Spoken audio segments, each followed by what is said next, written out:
to play Biomes of a name I can't pronounce. Nilgiris. Alright, so this game is all about discovering new wildlife and documenting them for, obviously, conservation.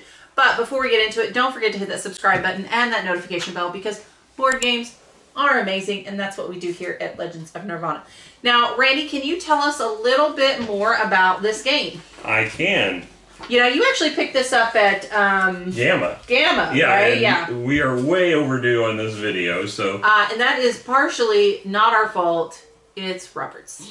Well, I've had health issues. He's had health issues. There's been a lot going on. I still maintain we did the video. And we had lots of kid issues and the things going on, so. But we did a video. Yes, we did shoot a video. Then we had a request to add a little bit more to it.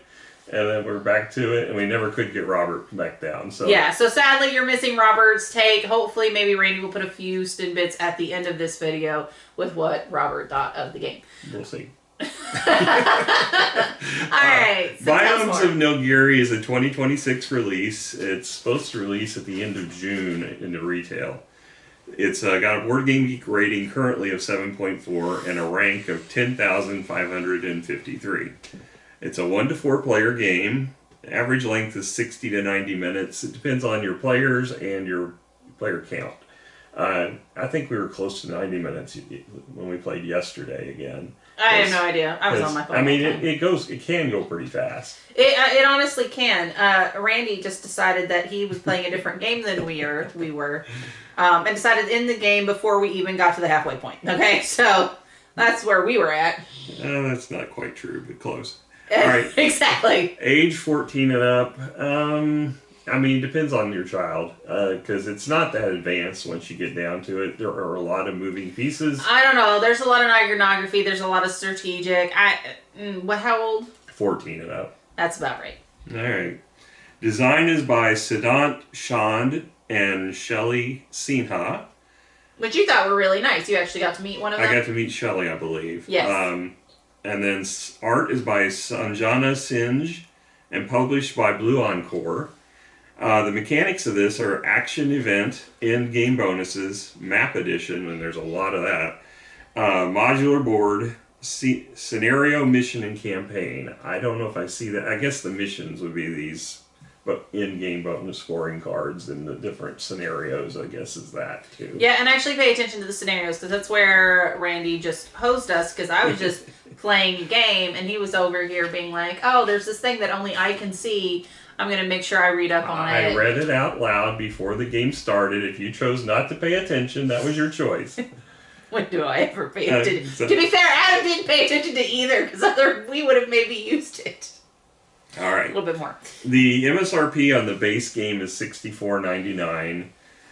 The cheapest is pre-ordered at Card House for $49.99. Second is Atomic Empire for $51.99.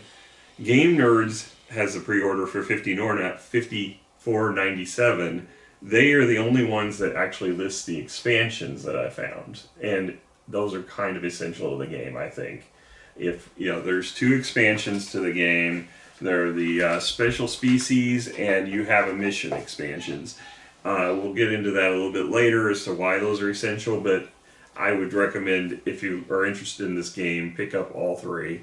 Gamers Guild of Arizona has it listed at $54.92. Oddly, their site says it's in stock, but then right below it says it's a pre-order for June 30th. So I don't know why it listed as in stock and then shows that. Well, because maybe they have a few that are going to come in. The expansions at Game Nerds are listed at $22.47, so you can pre-order both of those along with the base game and just combine your shipping. That might be the best bet, even though Card House has the base game the cheapest. So if Card House adds the expansions, then that might change things. Yeah. All right, so let's talk about quality of components. We have a lot of wooden bits. Well, some of them... the base game, if you buy retail, will not. This is the deluxe version that Kickstarter just got. I hope you got the deluxe version. Yes, because these are replaced cardboard in the base game. I know, we have some of those. Where the houses don't exist in the base game. You just use the little square tokens with the colors on them to put down as your markers. And then you don't have wooden figures for your scoring or your track stuff or movement. It's So- all cardboard. Okay, well, I'm gonna base it on what I Yeah, have here. I definitely base it on what you got here. And this is I would definitely prefer this. I don't know if they're going to sell an upgrade kit for the deluxe pieces. Hopefully they do. All right, so card quality though, it's a good thickness, no linen finish, however, so kind of keep that in mind. There is some bit of shuffling as you draw them out, like at the beginning of the game, so not And like the midway point. And so not a crazy amount, but still some. So you may want to consider sleeving the cards. It's kind of up to you. Overall, though, I mean, with the upgraded components, I like it fine. I mean, there's nothing like crazy awesome, but there's a few good bits. I'm probably gonna rate this a 6.5 to 7. I'm thinking 6.5. If the player boards were a little nicer, they're just a piece of paper. Right, or if there had been linen Print finish board, on the cards paper. or something. Yeah, there's no inlays. They're there, and the tokens can get jostled around a bit. The houses are basically Monopoly houses. No, with no, just little but they're niches. They have a tins. little niche in them. They are technically tins. Yes. Because there's slanted opening, okay, Yeah. I for kept a wanting to tin. charge people rent when they landed on my spaces, but they're not really your spaces. And then, I mean, the card, I like, well, we'll get into the theme there in a minute, but the cards don't bother me, even though they don't have the linen finish. They're not like glossy, shiny, so the light doesn't reflect off of them real bad or anything. So I think 6.5 is a fair score. Okay, so moving on to the actual theme, this is where this game actually really, really shines. You have all of this beautiful artwork of the different animals that you're trying to conserve or the different locations, and the views are breathtaking. There is some redundancy in art, but not too crazy. It's pretty much just when you have animals, because the animals repeat. Also locations, the same there style. are. Yeah, well, in our case, we only had one of the cards. We got shorted a few of the field stations, but yeah, hopefully we can somehow get those. I mean, worst case scenario, we'll figure it out. But overall, you do feel like you're exploring. You do feel like you're discovering new animals. You do feel like that then you're going to go and try to document them so you can conserve them. There is some beauty in that aspect. So I think the theme is actually very integral to kind of the gameplay. I think it works really, really well. Plus with the added artwork of it just being really great. I'm probably at an 8.5. I really like it. that's about what I was thinking again. I mean, I think the art is beautiful. So all in all, I think 8.5 is a good score for this for theme. All right, so moving on to the actual rule book. What did you think of the rule book, Randy? I will say the cheat sheets, fantastic. Yeah, the cheat sheets are literally like take 3 actions. All the actions are listed. Like this is easy peasy. Like I did not have to listen to the rules at all, and that for me is a huge win. Except for when it comes to the scenarios, that was a huge loss for you. So maybe next time, what you should do is make sure you have your cheat sheet and maybe read the scenario. Yes. If you do that, you'll be fine. And that's my kind of game. I hate to say it that way, but we learn so many games. The less I have to remember or listen, the better off I am. So and it's been a while since we got this back to the table, but it was just like getting back on a bicycle. I mean, it was with this. It was. I was like, at first I was like, have I played this before? And then once I did a couple things, I was like, oh, okay, I got this. I'm good. It was easy. Yeah. So the rule book's 36 pages. Got a cover that matches the box. The back is talking about the expansion, so it's really just an ad. The first page gives you a little brief excerpt about the Nilgiris area. And then it has a table of contents to reference. Now, I didn't check to make sure everything lines up. There were some printing issues or translation issues in here, a few of those, but not horrible. The game components are here. The setup is really straightforward, although it takes a long time to set up because there's a lot of bits to get out, a lot of cards to get out and separate, because you have the midway game point where you switch out half the cards and you have to. There's a lot of stuff involved with setting it up. And then the game overview is only 2 pages long, really. That's all it takes to tell you how to play the game overall. And then the actions go into detail after that.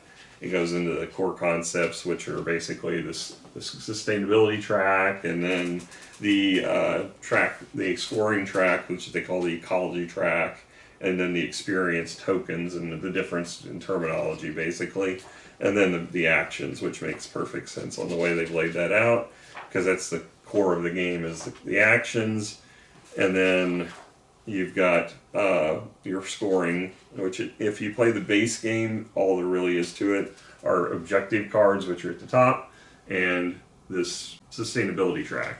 Those are really the only two. Which, for the record, I have no idea how you got to 6 on. Yeah, well, I conserved spaces that had the bonuses for them. Which I honestly, I think, well, let's get into gameplay. Okay, so write your rulebook. Well, the other thing is we also have the expansion things, which are just one-sheeters. They are single fold. Well, actually, this one doesn't have a fold. It's just one page. I guess they're both just one little half a sheet. That's all you have, but that's all it really needs, because it adds one adds the animals, the other one adds the scenarios. Now, I didn't find it last game when we were playing, but there was one scenario I saw where like the words just stopped. It was like the paragraph just ended abruptly, and it wasn't, all the information wasn't there, which was kind of odd. And then we did have a question when we played the first time with the scenarios where we had to reach out to the designer to ask, because there wasn't any information on if we were trying to make sure we played it correctly.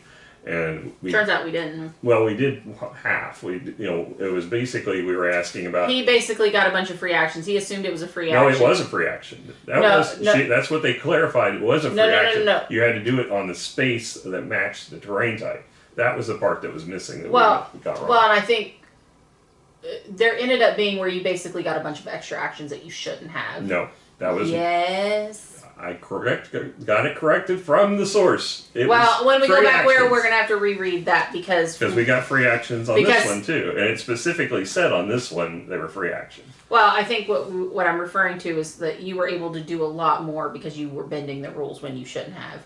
So, and that may be what you were talking about having to be on the space when that was the thing we got wrong, was you had to do. Well, let me rephrase. They got wrong. I was still complying with those rules because nowhere did it say not to, and so I ended up super far behind.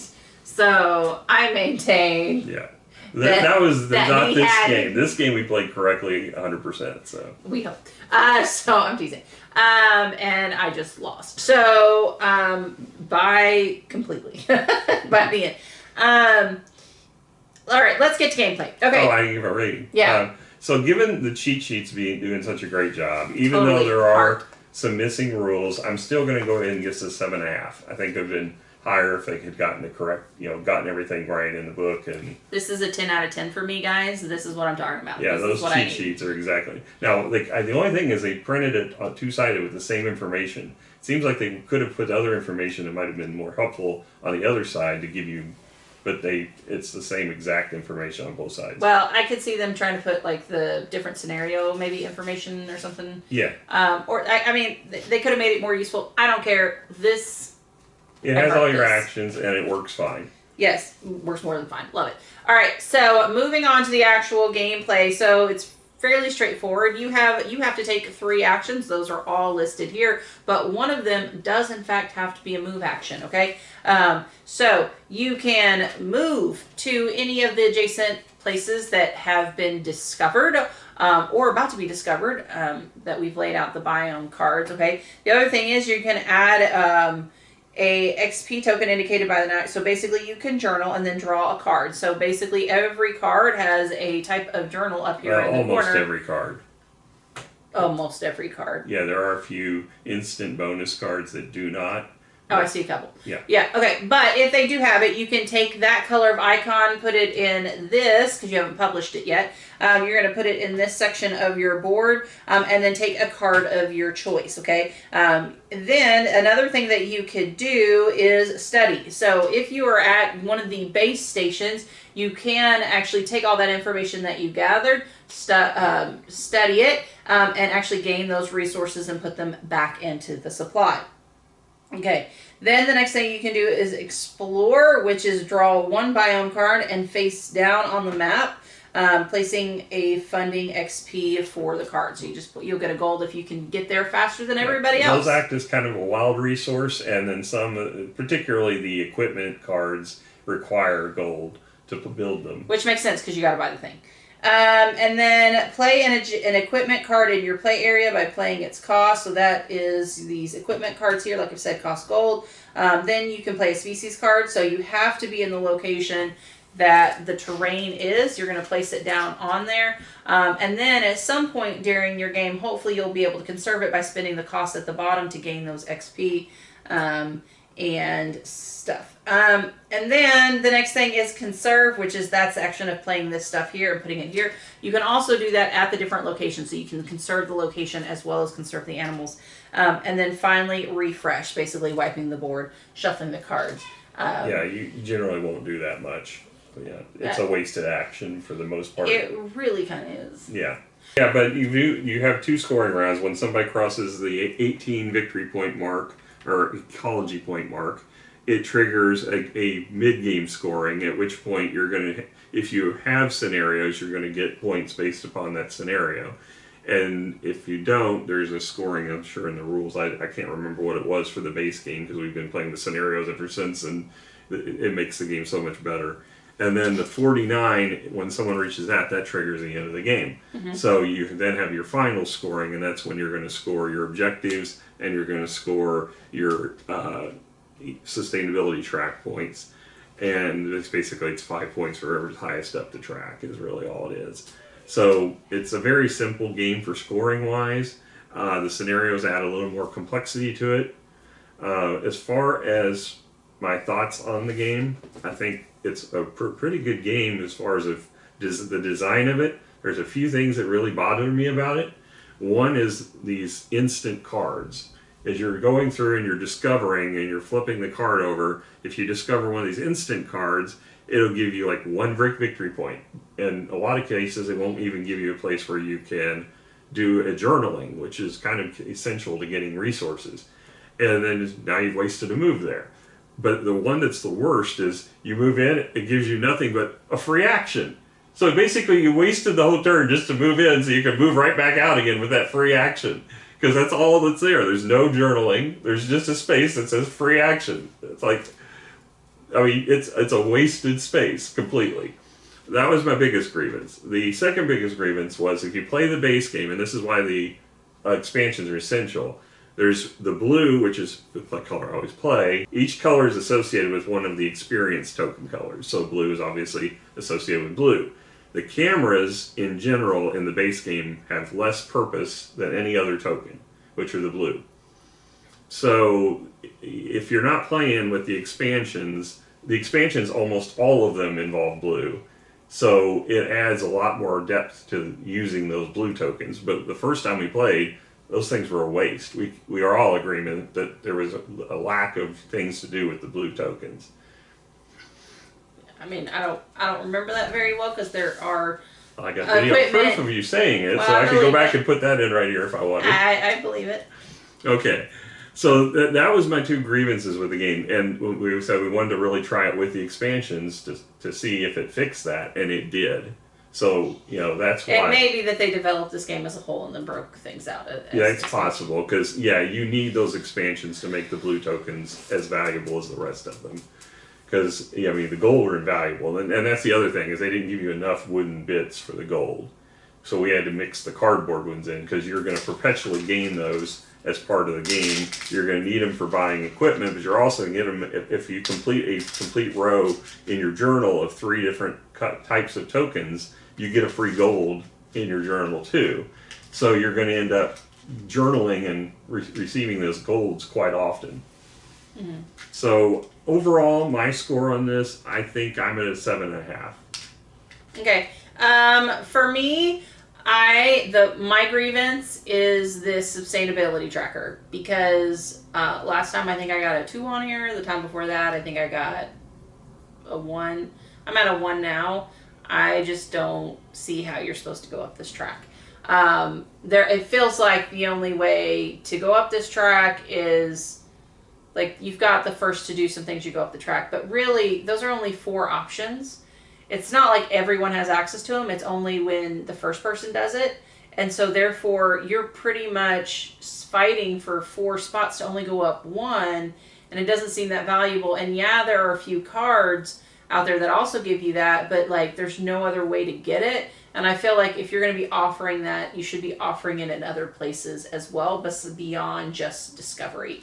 Especially with it's also for conservations. That's how I got to move up. I had 3 conservations on the. Well, so did I.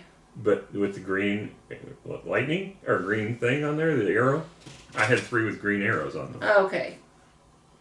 Well. And then I got and the nice thing about the track is as you move up, you get bonuses at each step of the path that are what I would see is I would like to see that on some of the animals too.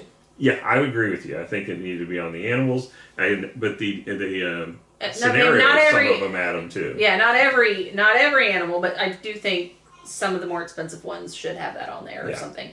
I do think that should be added to some of the animal aspect. So overall, I liked it. I enjoyed it. I had some fun with it. I don't think I'm trying to figure out why you're so far ahead. And it's not just me that I'm behind. There's both of us that were below. So obviously I'm still scratching my brain a little bit over it. But overall, I liked it. I'm at a 7.5 and 8. I mean, I think it's a great game. I enjoyed it. I had fun. Yeah, and I mean, this one is soon to be out, so check it out when it comes out and see if it's your thing. I think it's got a lot of mechanics and I enjoy. It's a table hog. I can tell you that. You're going to need a big table because you don't know which way people are going to sprawl the starting cards out from your walkway. I don't know. You have a bunch of OCD in this game. We did it pretty. I was trying to build a pyramid towards Adam, so force him off the table. But we ended up evening it out in the end because we like things symmetrical, or at least I do. That's something that it's so funny. We were playing this one game and he's like, layers. Yeah, layers, and it was. Anyway, and he was like, "Oh, I just knew you would make it equal on both sides." I'm like, I do not like you right now because it's so true. All right, guys. Well, thank you so much for joining us. We had an absolute blast. Hopefully, you'll come hang out with us again. We'll catch you guys later. Bye. Bye.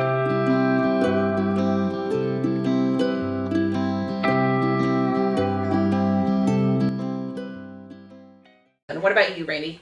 Yeah. The only thing I didn't like is there weren't enough wood tokens, particularly for a 4-player game with the yellow. We ran out. We ended up having to use the cardboard. Yeah, you were hoarding them. Yeah. So if you have a hoarder on your team, game, you probably are going to run out.